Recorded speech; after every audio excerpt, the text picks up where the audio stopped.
Olá, meus amigos, meus irmãos, boa noite a todos. Eu saúdo a vocês com a graça e com a paz de Jesus. Nós retornamos aos nossos momentos onde participamos dessa live e a nossa alegria é ter você conosco, ouvindo, aprendendo a palavra e também transmitindo. Quando nós recebemos uma instrução, nós podemos repassar para as outras pessoas e assim compartilhar o Evangelho da graça de Cristo.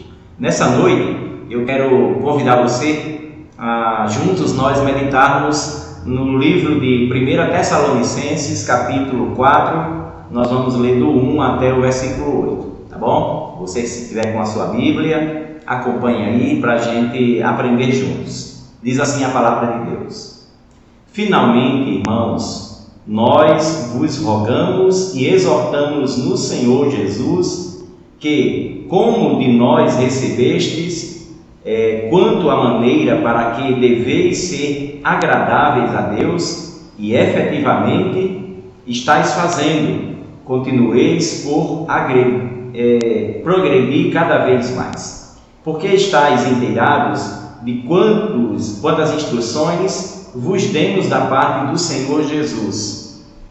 Pois esta é a vontade de Deus, a vossa santificação, que vos abstenhais da prostituição, que cada um de vós saiba possuir o próprio corpo em santificação e em honra, não com o desejo da lascívia como os gentios, que não conhecem a Deus, e que nesta matéria ninguém ofenda nem defraude a seu irmão, porque o Senhor, contra todas estas coisas, como antes vos avisamos e testificamos claramente, é o vingador.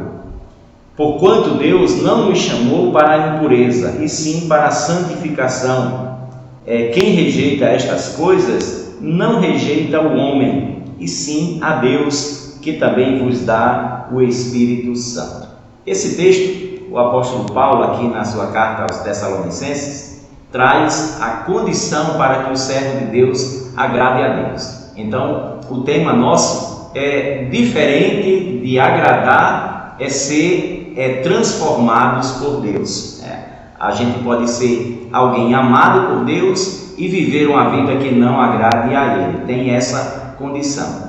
O fato de Deus nos amar e estar conosco e trabalhar no nosso coração para que tenhamos a vida santa e reta, não nos isenta de que nós não devamos, nós juntos, praticarmos aquilo que agrada ao coração dele. E há uma diferença muito grande. Eu sei que você pode entender que umas pessoas têm uma noção que agradar a Deus significa a mesma coisa de ser amado por Deus. Não, são coisas totalmente opostas. Elas podem conviver juntas, mas necessariamente agradar a Deus dá um passo em direção do homem para Deus. E amarmos, Deus já nos ama por causa do seu caráter. Ele tem um valor intrínseco à sua natureza, que é amar a sua criação, os seus filhos, e fazer com que eles aprendam cada vez mais a viver de acordo com a sua vontade.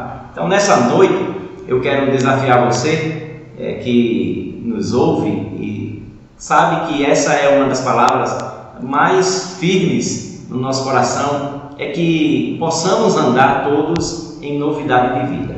Então essa é a prerrogativa do cristão, ser servo, não apenas viver para a obediência e servir a Deus como se fosse algo tão comum. Servir a Deus é próprio daqueles que ouvem a palavra e guardam no coração, tá certo? Então, vamos para os nossos textos paralelos, correlatos, que falam como nós podemos agradar a Deus, o que é que Deus agrada dos seus filhos, e entendermos que tudo aquilo que venhamos a fazer não vai aumentar o amor de Deus por nós. Da mesma forma que tudo aquilo que nós fizermos que não corresponda à vontade e à expectativa de Deus, não vai diminuir o amor de Deus por nós. Eu escolhi três versículos que falam sobre como agradar a Deus, tá bom? Vamos lá. O primeiro versículo está aí em Salmo 147, versículo 11, que diz assim, deixa eu ler aqui para a nossa aprendizagem. Agrada-se o Senhor dos que o temem e dos que esperam na sua misericórdia. Interessante que o livro de Salmos, ele não é doutrinário, mas o salmista, na sua sabedoria e conhecimento de Deus, do seu relacionamento com Deus, ele percebe aquilo que agrada a Deus. E ele diz que a primeira coisa que agrada ao Senhor é um coração temente a Ele. É quando nós buscamos o Senhor e sabemos quem Ele é, o Senhor soberano, o Deus da nossa vida, o Deus que cria todas as coisas pelo poder da sua palavra e pelo conselho da sua vontade. É a vontade de Deus, quando estabelece em nós valores, princípios, nós temos que pautar a nossa vida por esse prisma, por esse paradigma. E há algo que nós precisamos atentar, é que quem teme a Deus o respeita, ama-o, segue-o e obedece à sua voz. Então nós temos esses princípios que norteiam alguém que agrada e quer agradar a Deus. O salmista diz que o Senhor se agrada dos que o temem e dos que esperam na sua misericórdia.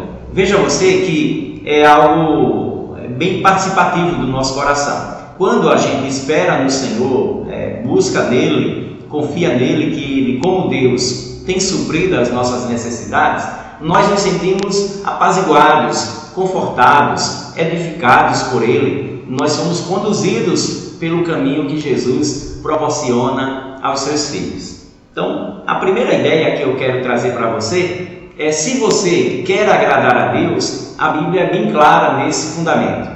Ela ensina-nos como isso deve ser feito. Da mesma forma também, ele diz para nós aquilo que não o agrada, toda a impureza, toda a sorte de lascívia, todo o desejo da carnalidade, tudo aquilo que causa abominação ao Senhor, como a idolatria, como o pecado de feitiçaria, como a avareza e outros. Hoje eu não quero falar sobre esses elementos que desagradam a Deus, porque quando a gente sabe o certo, a gente evita o errado, não é verdade? Então, se eu prezo a minha vida por fazer aquilo que agrada a Deus, eu não preciso saber o que não agrada a Deus, porque, consequentemente, eu não vou caminhar por essa linha e por esse destino. Então, agradar a Deus, em primeiro lugar, requer de nós o temor.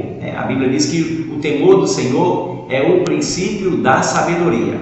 Você concorda? Então, você está no caminho certo. E quem teme, obedece, segue, confia e espera na sua misericórdia.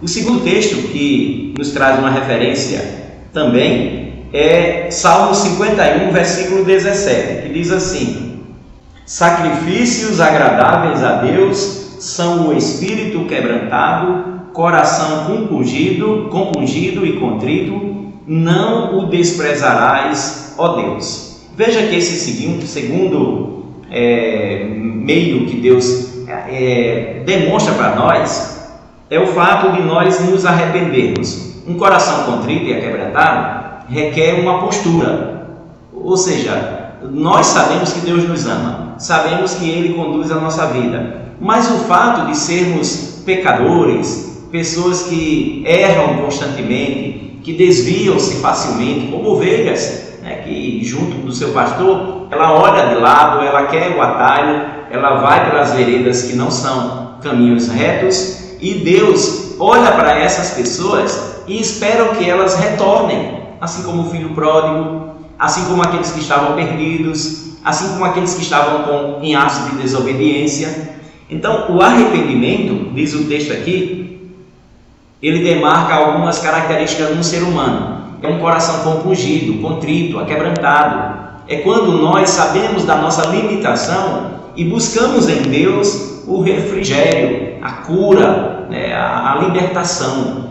Então, quando alguém tem um coração contrito diante de Deus e o busca com todas as forças, Deus não despreza, diz o texto sagrado, também expressado pelo Davi. Davi diz: enquanto eu calei meus pecados, os meus ossos secaram. Veja que coisa, o corpo reagiu a algo que ele estava fazendo que era desagradável a Deus. Então, o que eu entendo como princípio para nós é que isso agrada a Deus. Quando nós buscamos o Senhor e dizemos a Ele que estamos arrependidos: Senhor, purifica-me, limpa-me, traz Tua palavra que é tanto anseio para que ela possa fazer diferença na minha vida. E quando nós pautamos o nosso caminho nessa direção, queridos, Deus perdoa, Deus nos faz ver que o arrependimento é sincero e verdadeiro, não é uma coisa que possamos enganar a Deus, mas Ele vê nosso íntimo. O salmista diz: sonda-me, Senhor, e me conhece, vê se há em mim algum caminho mau. Então, um coração contrito é aquele que a pessoa pratica algo em desacordo com a vontade de Deus, mas ele se arrepende, ele volta-se a olhar para Deus e clamar por misericórdia. Então, o segundo princípio, além de temer a Deus, é também arrepender-se. E parece-nos assim que nunca isso está distante da realidade que Deus quer com seus filhos, Ele quer que eles o temam, e quer também que o seu filho ande numa sinceridade de coração, busque o Senhor e se coloque à disposição para que Deus faça uma grande obra. Terceiro e último ato que nós entendemos assim está em Hebreus capítulo 13, versículo 7. Eu coloquei aqui os tópicos só para não perder nessa referência.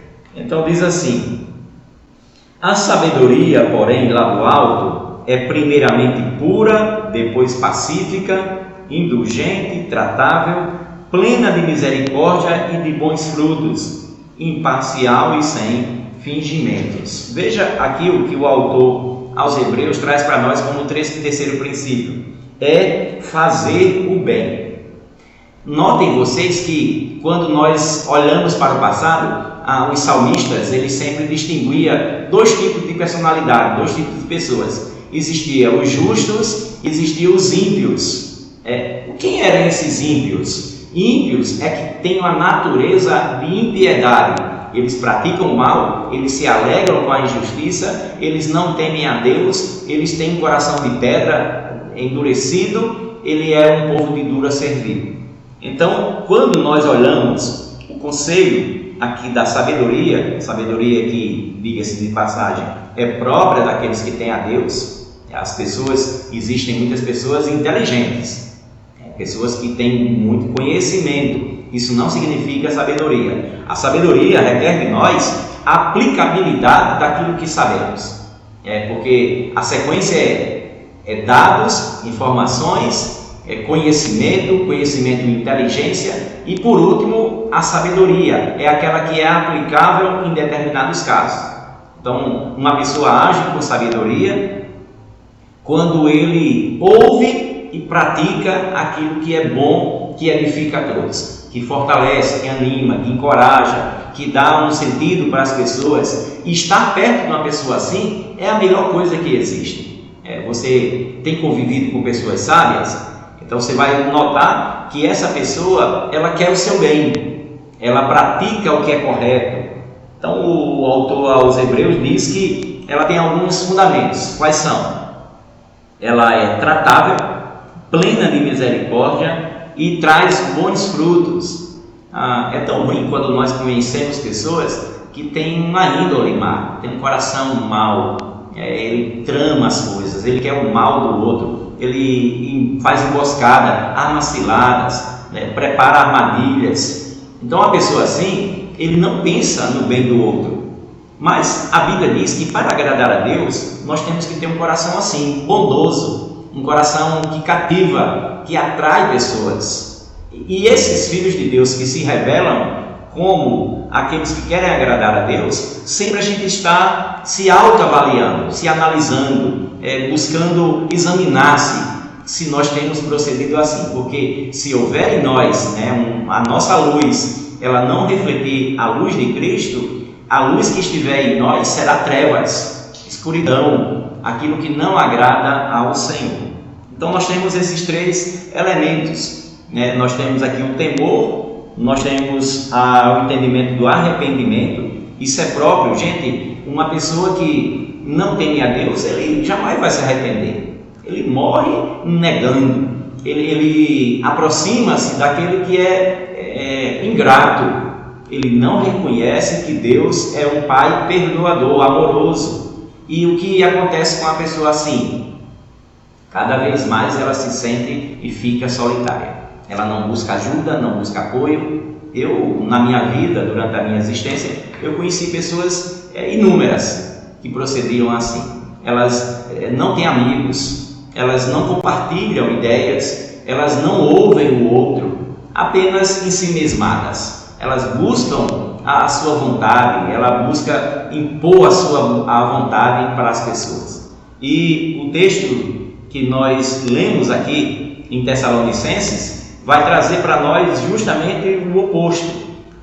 O texto sagrado aqui diz para nós que ele roga e exorta no Senhor para que aquilo que nós já recebemos, o que foi que nós já recebemos? O conhecimento da palavra. Quantas vezes você já ouviu pregações, estudos, ensinos, reflexões e meditações? Eu próprio disponho no nosso canal todos os dias, de segunda a sábado, aquilo que pode trazer luz para a sua vida. E na nossa opinião e nosso conhecimento, o que é que a gente traz como bagagem? É que tudo aquilo que nós ouvimos, talvez a gente não retenha tudo, mas a Paula diz: examinai todas as coisas, retém o que é bom, aplique o que é bom na sua vida. E ele diz mais assim: olha, que deveis viver e agradar a Deus efetivamente como estáis fazendo. O que é que Paulo conclui na sua palavra? Ele diz que aos Tessalonicenses é dado a eles a oportunidade de aprender. Eu não sei se você teve alguém que sentou ao seu lado, que orientou você, que ensinou você a resolver alguma solução, alguma situação adversa, e se portou como aquele apoio, aquele amigo, e trouxe luz ao seu coração. E você diz: pai, depois que eu conversei com você, fiquei mais calmo, fiquei mais tranquilo, e agora eu sei como resolver. Então perceba que Deus coloca pessoas ao nosso lado, assim como colocou ele na vida dos Tessalonicenses, para ajudá-los a caminhada e a viver para o Senhor. Então eu quero deixar essa palavra com você a título de reflexão. Não é um estudo profundo, como eu já digo várias vezes aqui, tenho dito, aliás, você já sabe o que fazer. E muitas vezes você não sabe aplicar aquilo que você sabe. Então havia um conhecimento no passado de que a gente poderia apenas replicar, fazer aquilo que as pessoas nos ensinavam. Isso é um dos pontos da ação benéfica. Outra é a gente receber um conteúdo, uma informação, um ensino e a fazer com que ela seja peneirada. Aquilo que é melhor a gente aplica para que outras pessoas cresçam. E Paulo faz isso com esse grupo de irmãos. Ele diz assim: olha, procurem viver da forma que agradam a Deus, de fato o que vocês têm feito. E eu tenho percebido, tenho visto, é visível a graça de Deus sendo dispensada sobre a vida de vocês, Então quero concluir dizendo para você que algumas coisas marcam a vida do cristão.